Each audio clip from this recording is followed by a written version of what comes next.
Interesting conversation. Interesting. Well, also an interesting conversation. We have some serious questions today about the White House's involvement in securing taxpayer money for a solar panel maker. You've probably heard the name by now, Solyndra. Some new emails released late yesterday show people inside the administration were very concerned about the company's financial health, even as it got more than $500 million in loans. Now, of course, that company is bankrupt. We're just getting some new reaction to that from the White House press secretary, and Wendell Goler is live at the White House trying to figure this all out for us. So, Wendell, let's go ahead and start with the emails. What do they have to say? Well, Jenna, the emails indicate that the Energy Department was under pressure to make a decision about the Solyndra loan, but White House Press Secretary Jay Carney says that's a decision one way or another. There was no pressure to actually approve the loan. The approval, he says, was merit-based. Ultimately, of course, the Bush administration decided not to aid the company. An email from August of 2009 warned Solyndra could run out of cash in September of this year, which is when it went bankrupt. An email from January of this year questioned the political ramifications of letting the company go on. It reads, quote, if Solyndra defaults down the road, the optics will arguably be worse later than they would be today. Now, the email goes on to say letting the company default at the beginning of this year could be put in the context of fiscal discipline and good government because it would be limiting taxpayer exposure. Jenna? So, Wendell, you showed us that one email from back in January. What about right now? What's the White House's response as of Friday today? Of course, they've been responding a lot to the story, but what's the White House most recent response to this story?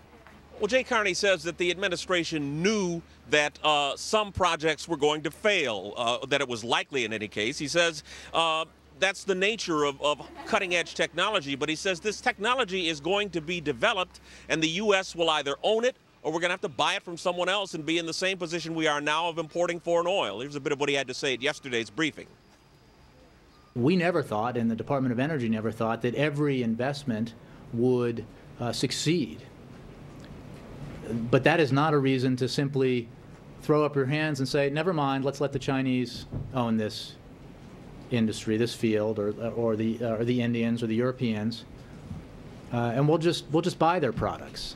That's not the way that this administration, this president, views our economic needs for the 21st century.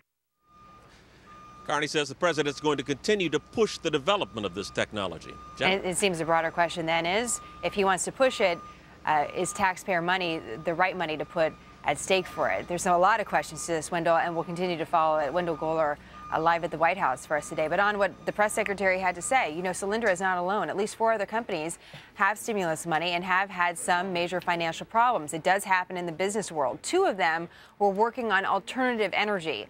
Evergreen Solar indirectly received $5.3 million through a state grant to open a new facility. It had been a bright light in the solar industry before filing for bankruptcy protection last month. Spectra Watt is the name of another company. It received a $500,000 grant to develop ways to improve solar cells. It also filed for bankruptcy last month.